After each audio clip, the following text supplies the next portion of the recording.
So, full transparency here. I've never really been one for the Five Nights at Freddy's games. I played the original back when it came out, and while I had fun with it for a couple hours, a die-hard fan I was not. You won't catch me jelking over a Freddy Faz body pillow. With that in mind, back in 2021 when Security Breach had released, I was only mildly interested in the game, figuring I'd eventually get around to playing it. Someday. Well, someday is today. The game opens with a radical 90s-esque music montage that is totally wizard, which is odd because the game itself supposedly takes place in 2035. During this opening montage, Freddy pulls a Minecraft YouTuber and his eyes glaze over upon seeing a kid. When Freddy wakes up, he finds that the child is stowed away in his cake hole. That place is reserved for oversized birthday cakes and piñatas. Right. Everyone cool if we just move past that sentence? Great. The kid was hiding inside Freddy because he's being hunted by the night security guard, Vanessa. I can't imagine why you wouldn't want to be found by her, if you know what I mean. So Freddy, for some reason, decides it's totally chill to help some kid avoid any authority figures and just kind of guides him into the air vents where we meet our colorful cast of killer animatronics. Montgomery Gator, Glamrock Chica, and Roxanne Wolf. Anyways, we let Freddy out of lockdown so he can help guide us out of the PizzaPlex. Freddy brings us down to the basement. Oh, I've seen this one. And while we're down there, we hear Vanessa approaching. Freddy covers for us to keep Vanessa's suspicions down. Freddy, you're supposed to be on lockdown. Vanessa, spell I-cup. Good job. After she leaves, Freddy's battery dies and needs to be recharged. While Freddy finds an outlet, we continue onwards where we meet Chica and Monty. Boy, it sure would be great to have a giant Freddy Faz mech that we could hide inside of right about now.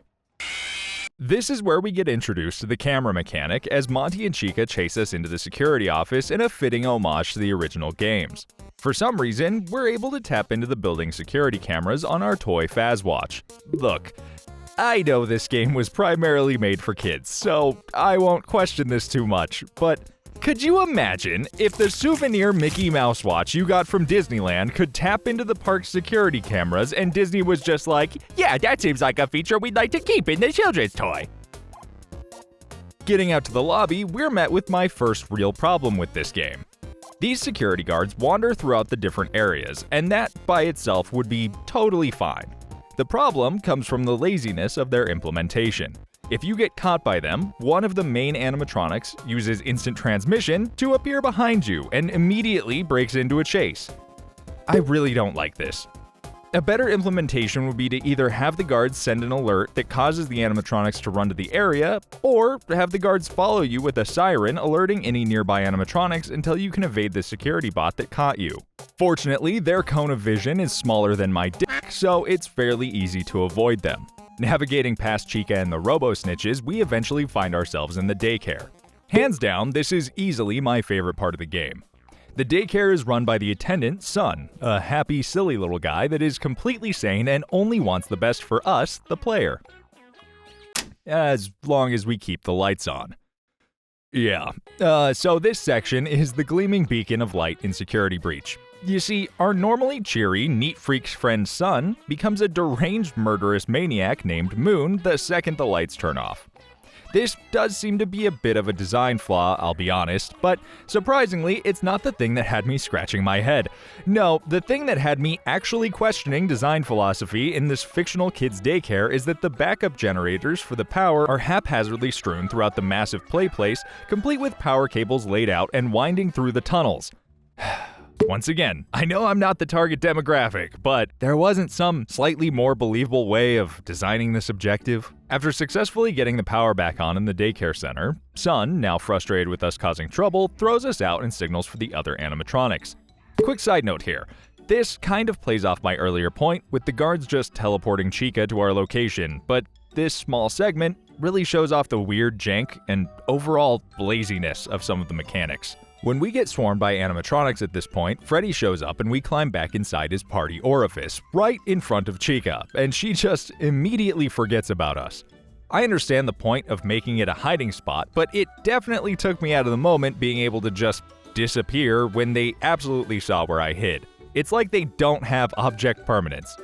Before being kicked out of the daycare, we were able to obtain a security badge granting us access to the other areas of the Megaplex. This instance is fine, but I do have a gripe with this as the game goes on. I'm just going to mention it here because otherwise I'd be mentioning it after every objective. There's a total of 10 security badge levels in the game, and you really only use each badge once or twice before needing to get the next one. I understand the need to pace the game out, but it still just feels like it was placed in the game specifically to pad the runtime. Anyways, we now have access to the main atrium where we already need to make our way to El Chips to obtain a second security badge from the office. If the daycare section was the best part of the game, this is the worst, and it's not even close. This part fucking sucks. In a callback to the original games, you end up hiding out in the security office while Monty and Roxy attempt to recreate the bite of 87 with Gregory's skull. Was that the bite of 87? Which would be a good nod to the classic FNAF gameplay, but they fumble fuck it so horribly that it's just annoying to get through.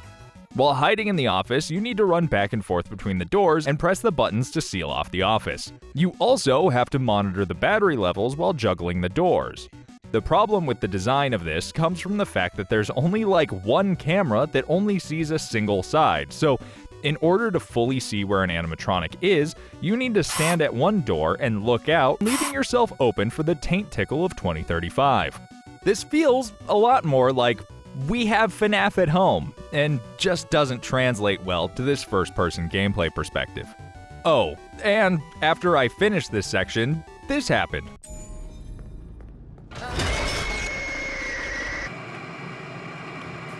Now, with the security badge in hand, we should have access to the fire escape exit, except when we get there, Freddy tells us this. You found the fire escape. Unfortunately, I do not think there is a way to reach it without becoming a VIP. It is not a very good emergency system. Which, while somewhat humorous, just becomes annoying and highlights another problem with the game. Security Breach loves to make you go somewhere to do something and then tell you, ooh, actually, no, we can't do that. Gotta find another way. Dang it, guess you have to deal with our Poor game design. And it really is just poorly concealed, annoying padding. With the fire escape no longer an option, we make our way back to the elevator and get caught by Vanessa, who drugs us, I guess? When we wake up, we're in a security office and Vanessa is talking to us on a monitor before the feed cuts out and a rabbit mascot named Vanny begins talking to us. Vanessa? Vanny? Huh, that's weird. Sure hope Vanessa keeps us safe from that deranged bunny. While we were taking a nap, Freddy went off on his own to try and help us, but gets trapped behind Roxy's Raceway's construction, and now his systems are failing. We're tasked with heading to the backstage offices and holding off the animatronics while opening doors for Freddy to get out of the construction site. As the animatronics begin overrunning us, we jump through a hatch in the floor and get caught in Freddy's big strong hands. Now, with Freddy and Gregory reunited, we make our way to the main stage so we can lower Freddy down into the maintenance bay to get his systems fixed. Unfortunately for us, however, Moon arrives and kidnaps Freddy. But he takes him to the maintenance bay anyways, so thanks, I guess? We are locked out, however, and once again need a higher level badge to get through, so we head down the parts and services corridor and get acquainted with yet another uninspired horror theme. Enemies that only move when you don't look at them. Apparently, the animatronic endoskeletons are big Doctor Who fans and take the weeping angel approach to their child hunting. This part really isn't that bad though, with the exception to the instructions not being very clear and causing some unnecessary deaths. The objective after grabbing the badge is to head back to the maintenance bay, however, whether due to the vague objective or user error, I didn't realize that a direct shortcut door opens, and I kept backtracking through the way I came and dying horribly. With the level 4 security badge now in hand, we make our way back to the maintenance bay where we find Vanessa in the process of dismantling Freddy. During this point, she also mentions that there's no evidence to show that Gregory even exists. He can't. Turns out there's no record of him. Well, don't worry about getting too invested. They won't elaborate on this ever again. After Vanessa leaves, we reconnect Freddy's head and then head to Chica's green room to obtain a party pass so we can continue trying to get out. From here, we have 4 main objectives that we can tackle in any order. find a way to dismantle Chica, find a way to dismantle Monty, obtain the Faz camera from Monty Golf, and get a fucking gun. So we go into Fazzer Blast to get our grubby little hands on an animatronic attitude adjuster. They give us one to use, but obviously this one's not cool enough, so we grind the lobby to get our golden prestige skin. What a fucking...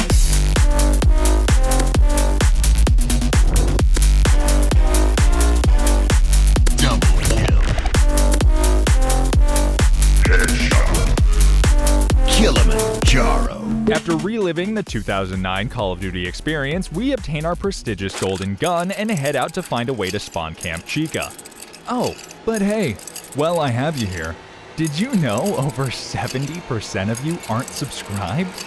Anyways, let's get back to the video.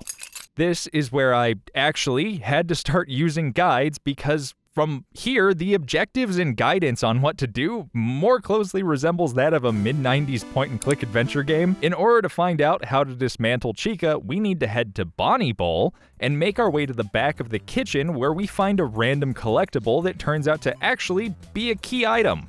This is where we obtain the Monty mix for the pizza, and Freddy tells us this. Mystery is the pizza flavoring. From here, we then sprint down to the basement and find the kitchen, where after evading animatronics repeatedly and obtaining yet another security badge, we lure Chica into a nearby trash compactor so that she can vor some pizza. God, this is somebody's fetish, isn't it?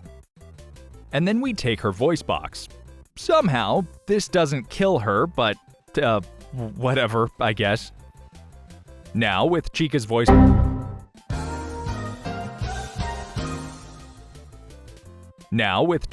box in hand, we head back down to the maintenance bay and install it into Freddy's face hole. Side tangent here. I absolutely hate the little mini games for installing modifications in Freddy. It's just Simon Says, which by itself is fine, but if you end up accidentally misclicking just off the button, you get a failure. To be clear, I don't mean clicking the wrong button. I mean clicking the space between the buttons.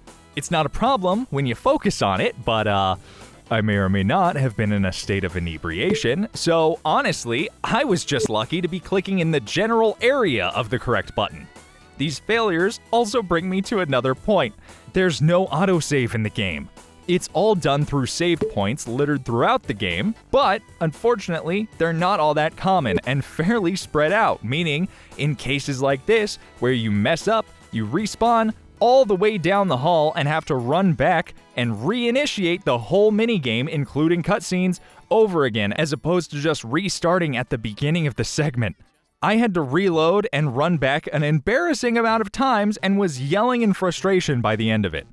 Now that Freddy can squawk like Chica, he can stun animatronics and also gain access to closed-off areas that are blocked by vocal recognition. We use that ability to gain access to Roxy's Raceway. Apparently, the best way to dismantle Roxy is just straight-up vehicular manslaughter, so we find a go-kart, but it can never be that easy, as Freddy won't let us drive one because we're too young. So apparently, too young to drive a go-kart, but totally okay for us to face off with killer animatronics and hotwire a bear. Okay, yeah, just wanted to clarify. So we have to use an assisted cart, but the robot driver is missing its head. We search around the raceway and find the bot head, then backtrack through the Megaplex because we need to get the head repaired, but not in parts and services. Instead, we need to go and get the head serviced at the offices inside the Fazcade, which is also a dance club. But in order to gain access to that area, we need to get a dance pass that's inside one of the garages in the raceway. Once we do all of that, we can finally start repairing the bot head and shit! So the power goes out, and we now need to go around and start flipping breakers. Once we start, however, the insanely giant and demented DJ starts reaching around for us in what is definitely some kind of vor enthusiast wet dream. We evade Monty, Chica, and the DJ, getting all the breakers flipped. When we finally turn the power back on, the DJ begins chasing after us in, to be honest, what is my second favorite sequence of the game. I just wish that it was longer than the 15-second sprint back to the offices.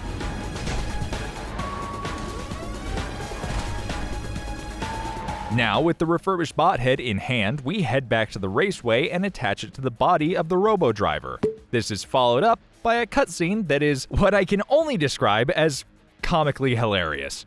Gregory is driving along the track and Roxy jumps onto the road to try and stop him. But Gregory bails out and the cart loses control, and we get a triple replay, zoomed in, slow-mo view of the cart's tire bashing in Roxy's face. I can't even express to you how hard I was laughing in the moment. I do have one little question though. Gregory wasn't driving. The robot that we went and repaired was, so why would the cart lose control if Gregory bailed out, if he wasn't even the one driving? Regardless, we rip Roxy's eyes out of the crater that was her face, and somehow she's still alive. Roxy, now sightless, begins blindly pouncing at us. It was at this point that I started to take on a fight me attitude while dealing with the animatronics. As you can see here, I was really just sprinting by Roxy and frame perfectly dodging her attacks as I made my way through the connecting rooms and escaped through the vent. Now, it's once again time to use the part we've collected to upgrade Freddy Faz Chimera and give him the ability to see through walls. After suffering through the maintenance minigame yet again, we've now hit 6 a.m. and, well, now we have a choice. We can either choose to leave right now with absolutely no resolution other than escaping the Megaplex, we can stay and go after Monty, or we can go after Vanny. Now, I chose the Vanny ending, and holy shit, was this just the laziest ending they could have done.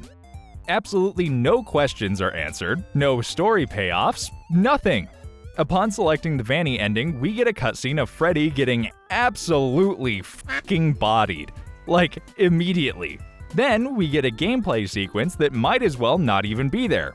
As Gregory, we run through a hallway, evade Roxy, go through another hallway, shoot Chica in the eyes, run up some stairs, go into a room, press a button, and that's it. We then get the laziest comic panel cutscene of Vanny being disassembled and Freddy dying. That's it. Credits roll. That's right. We beat the game with the power of friendship and this gun I found. I'm genuinely so annoyed with this ending, and I'll be honest, I have zero interest in going for the other ones. Now, we didn't dismantle Monty, but to be honest, it's a pretty repetitive and tedious boss fight. There is, however, a secret ending, but after looking into it, it sounds so much cooler than it actually is. If you're into the FNAF lore, or at least know the basics, the secret ending is that the original pizza place is underneath the Megaplex. Like it's some kind of tomb or something. Gregory and Freddy descend below the basement and face off with Springtrap and all the other animatronics in a final confrontation before making their escape. Sounds awesome, right?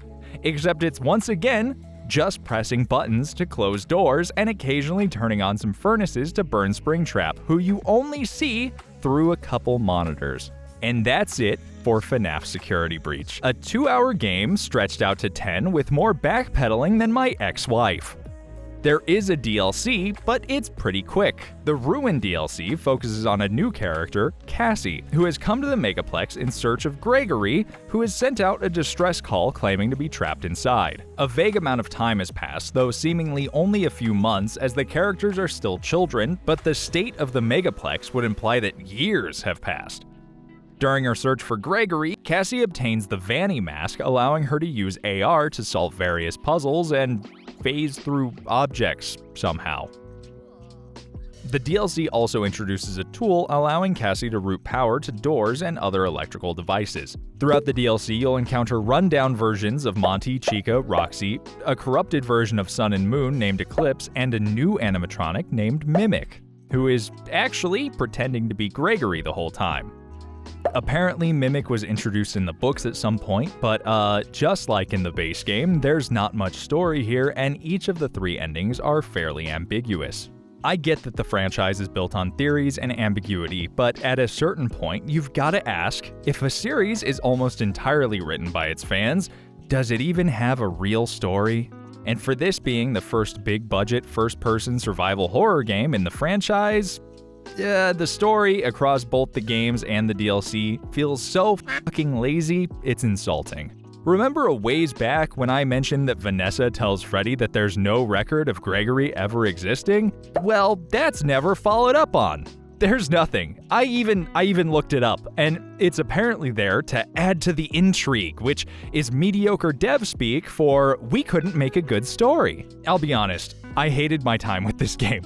It's not even bad in a fun way. It's bad in a I'd rather give myself a corkscrew lobotomy kind of way. This video was started months ago, and the only way I was able to finally will myself through it was by having a drinking game while streaming my playthrough in Discord to my friends. I had actually looked forward to this game back when it came out, but there's really nothing enjoyable here at all. The animatronic AI is so stupid it lacks object permanence. The second you leave their sight, they forget you existed. It's like running away from something with the cognitive function of a toddler. The only way the devs could figure out how to increase the difficulty through the game was by increasing the amount of security guard bots in various areas, so that if they catch you, an animatronic can teleport behind you. They also realized they had nothing to justify a full price other than brand recognition. So they padded out the short, non-existent story with backtracking, a never-ending series of keys, and they topped it with vague, unintuitive objectives to stretch out what little game they had, and called it a day. I'm generally pretty forgiving, but this game fucking sucks. It gets a Rule 34 out of 100.